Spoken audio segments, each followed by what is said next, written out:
Hi guys, welcome to the Quiet Mile. Today I really wanted to do some hand movements, which is one of my all-time favourite ASMR triggers. And while I do that, I want to talk a little bit about some tips that I have for runners. I have about 6 or 7 tips that will be useful if you're just starting out or if you're near the beginning of your running journey. Things that I've learned from other people when I was just starting out, and also things that I've learned from experience.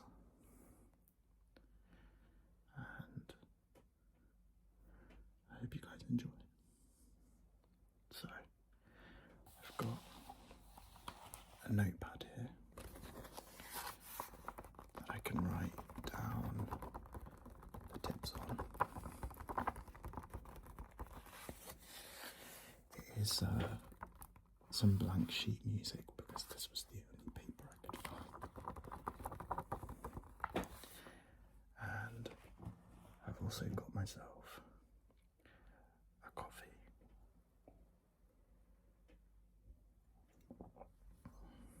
Even though it is currently the evening, but right now I feel like that coffee is the only thing standing between me and a whole jar of Nutella.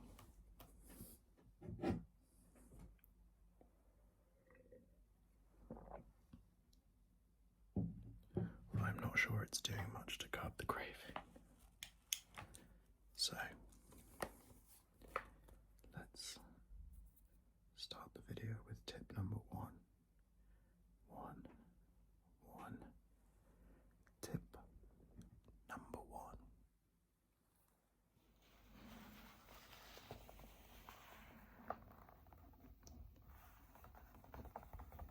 So, let's start with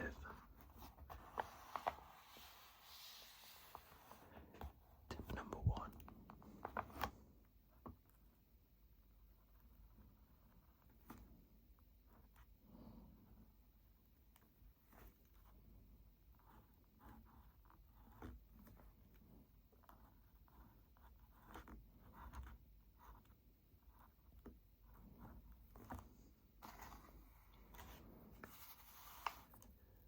Run slow.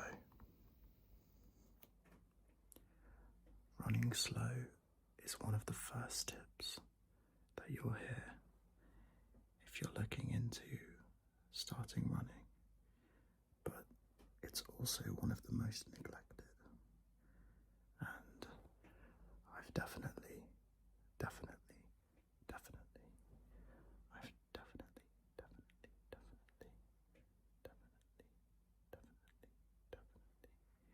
been guilty of this. Especially when I used to run when I was a kid. I used to just do every run as fast as I possibly could.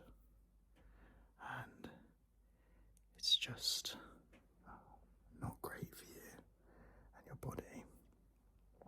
And it's really hard to enjoy running when you're always running at your max effort. So first of all, running slowly really helps to learn to enjoy running. And most of the time, ideally, you want to be running at a conversational pace. Conversational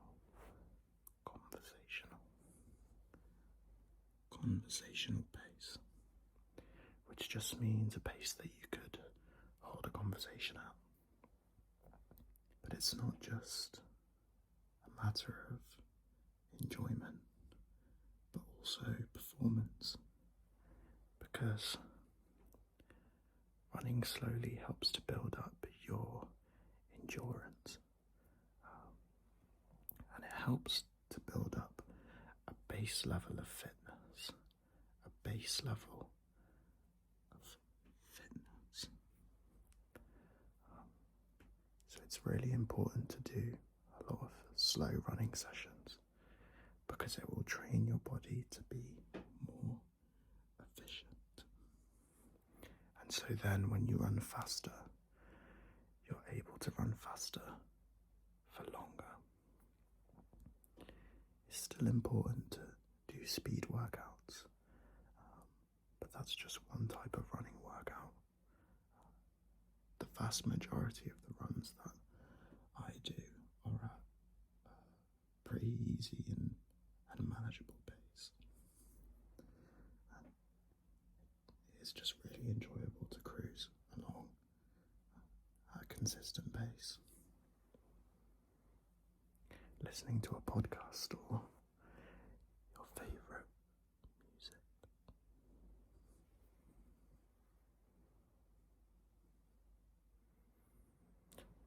Something that I highly recommend, especially if you're getting into running for the first time, is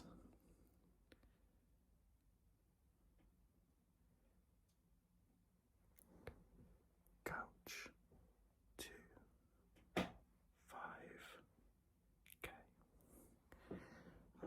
Because the Couch to 5K program really helps you to progressively build up your running without biting off more than you can chew. And it's a really great way to get used to running at a nice and gradual, steady pace. It's what me and my partner both did to get into running, and it was awesome. I highly recommend it as a program. So let's move on to tip number 2.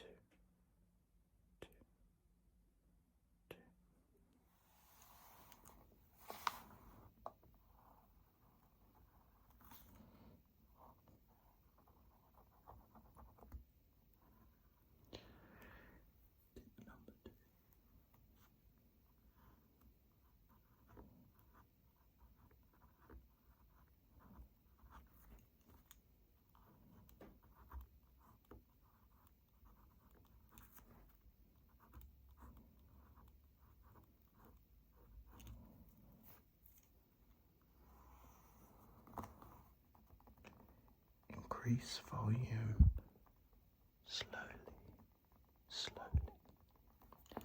Increase volume slowly.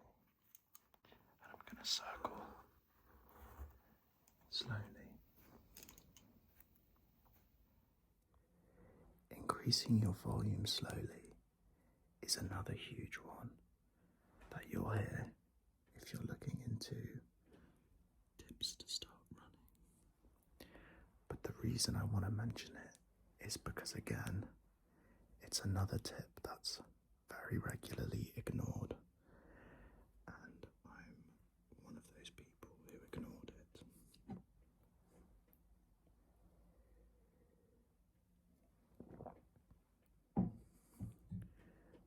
The thing about running, especially when you finish a program like Couch to 5K, is you feel really proud of the progress that you make, which is amazing. And what's so wonderful about running is that you can really see and track your progress and consistently make improvements over time, which is obviously awesome. But it can be very easy to overtrain, and you might be overtraining and thinking that you're not doing any damage to your body because you feel fine when you're running. But injuries can pop up out of nowhere. So in my own experience, I started getting a little bit of shin pain, which is really common while running. But instead of taking a little bit of time to just slow down,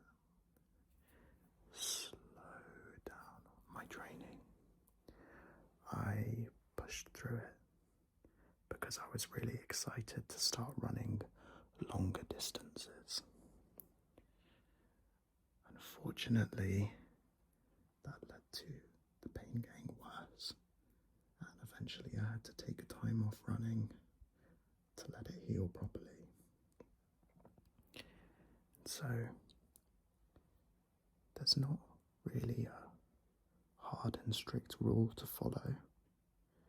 Some people, though, like to stick to a 10% rule, where you only increase your training by 10% each week. And so that is your mileage. So however many kilometers you run in 1 week, you only go 10% above in the next week. And then also your longest run is only 10% more than your last longest run.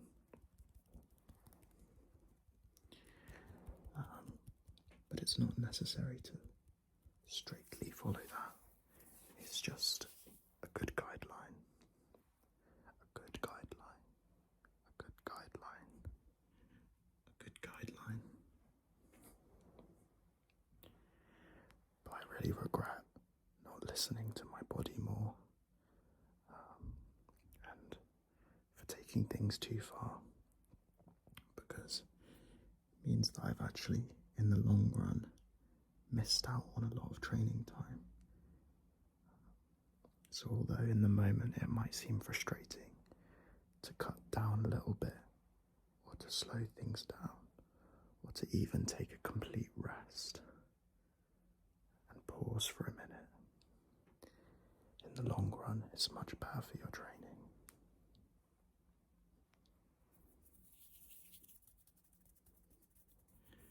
Let's move on to tip 3.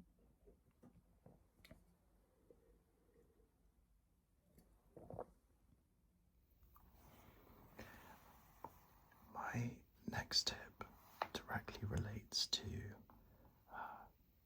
injuries and injury prevention, as we were talking about with slowly increasing volume. So,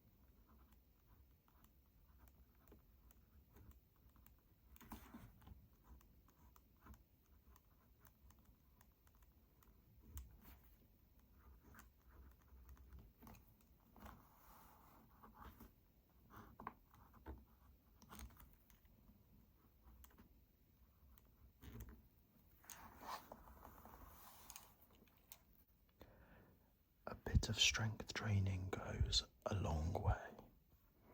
A bit of strength training goes a long way. Strength training is often neglected or ignored by a lot of amateur runners, even though it is really, really helpful to decrease injuries. And this is another one that I'm really, really guilty of, because I didn't do strength training for a long time when I started running. But after my injury, I started to throw a little bit of run-specific training at the end of my gym workouts. And I felt the difference in how my legs were feeling after a run or after a few runs. And it's definitely, sorry about that, I think there's a bit of movement upstairs. It's definitely not necessary to do hours of strength training. Just 10 minutes at the end of a gym session or at the end of the day is really, really helpful. Things like calf exercises and shin exercises are really helpful. Also, calf raises are really helpful. And single leg RDLs are great for strengthening. When you run, you're putting about 2.5 times your body weight into your feet. So it's really important to strengthen the muscles. Otherwise, you're much more likely to get an injury. And like I said, a little bit goes a long way.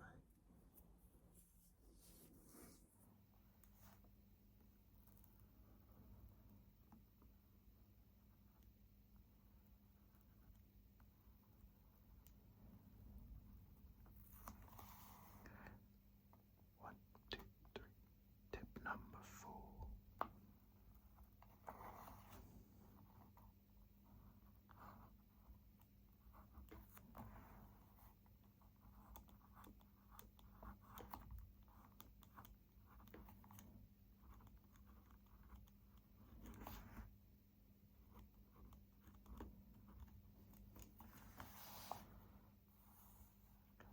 No need to spend lots. No need to spend lots. Lots. No need to spend lots. Lots. Lots. Now this is something that I've been really, really bad at, because when I get into things, I tend to get really obsessed.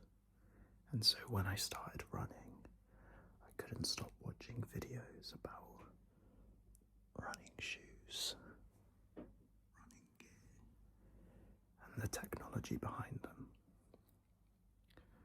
And so I have a few pairs of running shoes, which is a few pairs more than I need.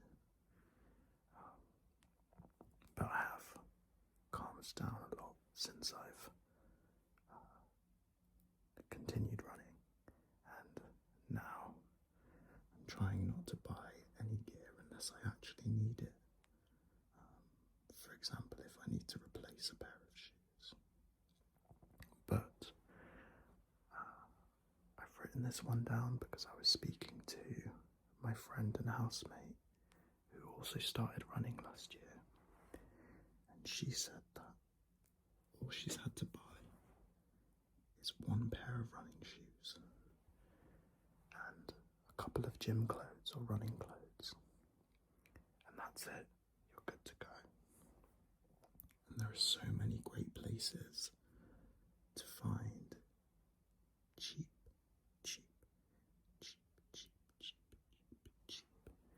cheap gear. I've got a little bit of Adidas running gear, but most of my running gear is from Decathlon, and I actually prefer the Decathlon range. They've got a range called Kip Run with a few different sort of levels at different price points, and I find the Decathlon mid-range stuff, which is called Kip Run 500. I find that to be really, really good, and a lot less expensive compared to other retailers. But also, my partner gets a lot of running gear off of Vinted, so that's another great place to look. As well as they're often, pretty much always being discounts on running shoes. Great websites to look at are Start Fitness, Up and Running, Cotswold Outdoor and Runner's Need, also Sports Pursuit,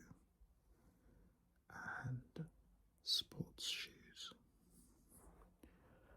A lot of these websites and shops frequently have discounts, so it's always worth looking into.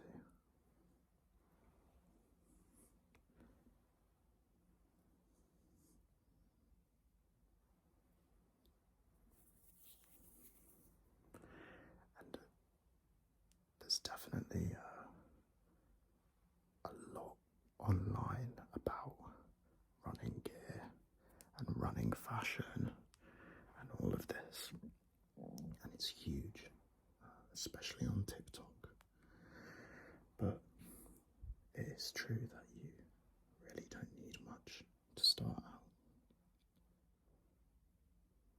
Let's move on to tip number 5.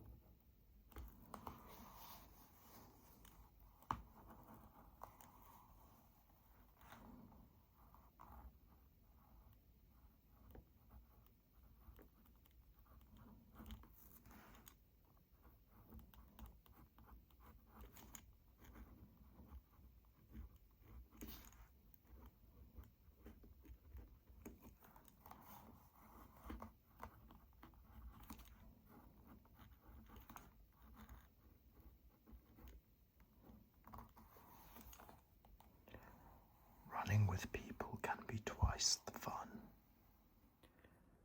Running can be a really nice solo activity, and I really love putting my headphones on and going for a run and really just having some time to myself.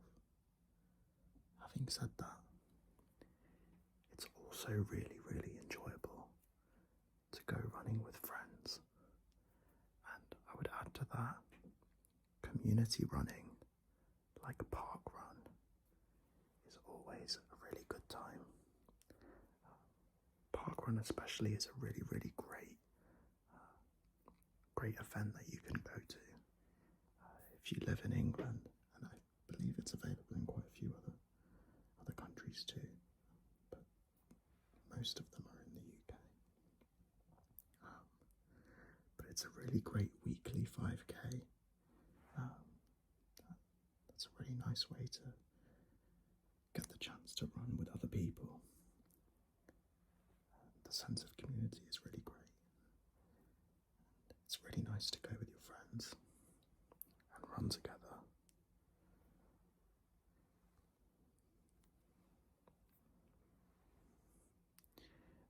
I find that running with someone often makes runs feel a little bit shorter. A little bit shorter. A little bit shorter. Shorter. Shorter. Shorter. A little bit. A little bit. A little bit. Shorter. Just a little bit shorter.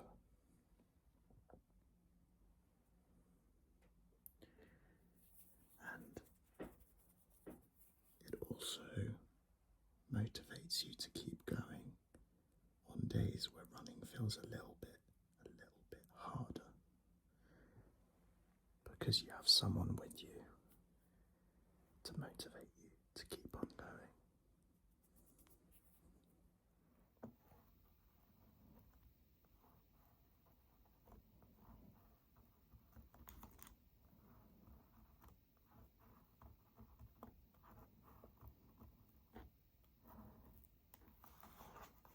Tip number 6.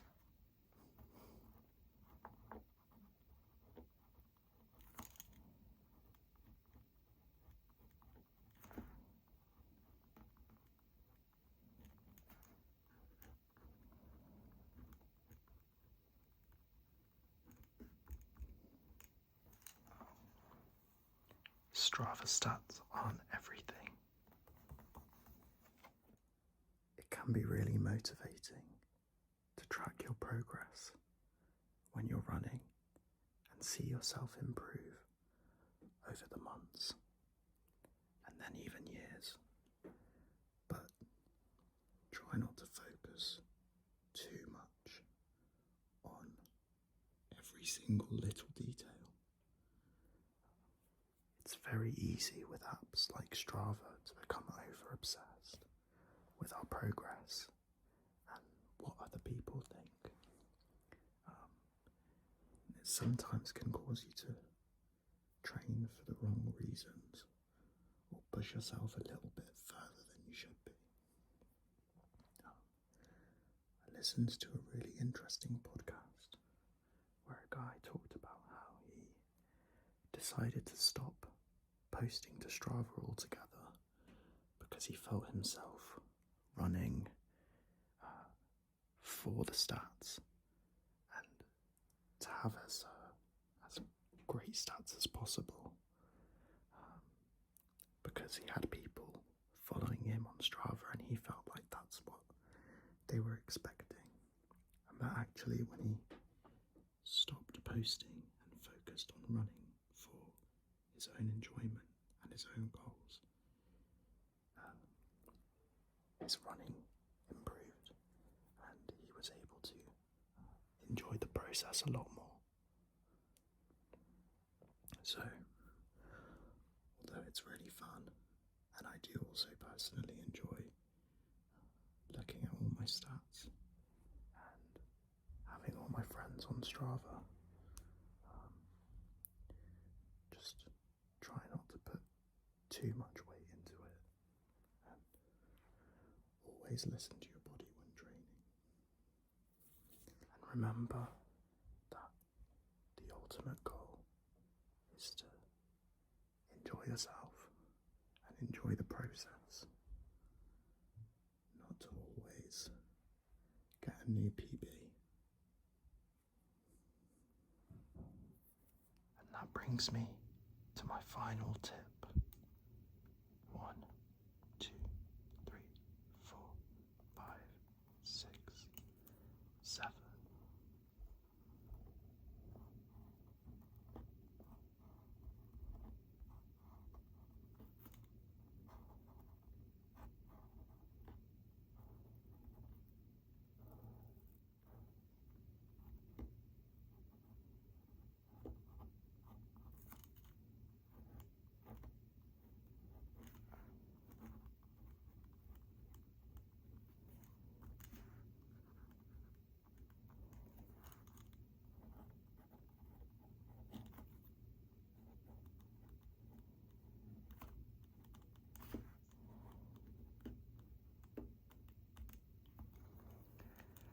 Trust the process. Not every week is a PB. And to be perfectly honest, I meant to write run. Oh well. This is another one that me and my friend were talking about. And especially when you start running, you tend to set quite a few personal records in a short space of time while your body adapts to running. You see a lot of newbie gains, but this will sort of plateau and slow down the more that you stick with it. Try not to be disheartened by this at all. We talked about how with running, your performance can really, really, really vary depending on how your body is that specific day. Some days you might be feeling stronger than others, and you might have planned to have a PB one day, but feel weaker than normal. You might have planned to really go for it on a run, but just feel like you can't. And then on the other side, you might have plans to have an easy session and realise that actually you feel a lot stronger than you thought you would. But running, it's not something that you get better at and better at every single time. time you go on a run, your overall trajectory, is improvement, but the journey goes like this. It's totally okay to have days where you feel really sluggish and really slow and just not up to it. And not every attempt you make at setting a record will necessarily succeed. For example, I've had several runs where I've stopped after just 1 or 2k because my legs hurt too much, or because I just wasn't feeling it that day, and I knew that there was no point in pushing it. On those days, it's best to just walk home and be proud of yourself. Be proud of yourself. Be proud of yourself. That you even laced up and gave it a go.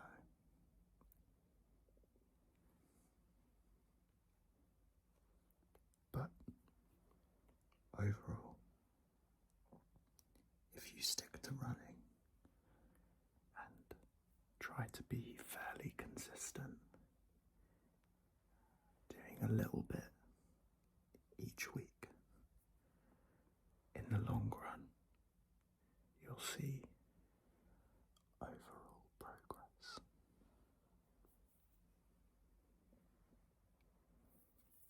So,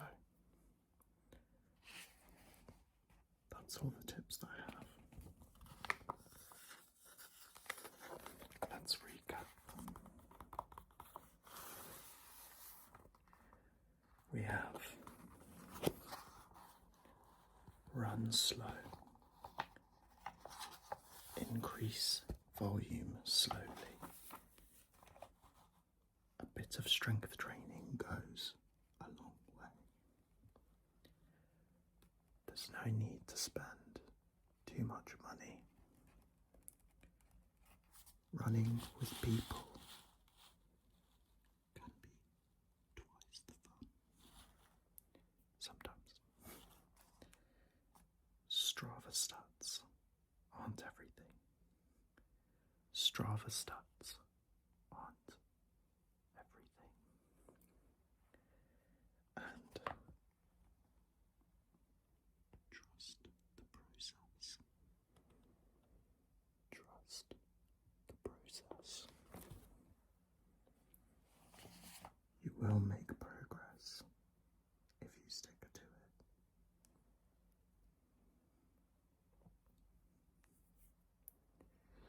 Thank you guys for watching, and I hope that you found this relaxing. I hope that you have a lovely day or night or night, night, night, night, night. I wish you the best of luck on your running journey, and I'll see you next time.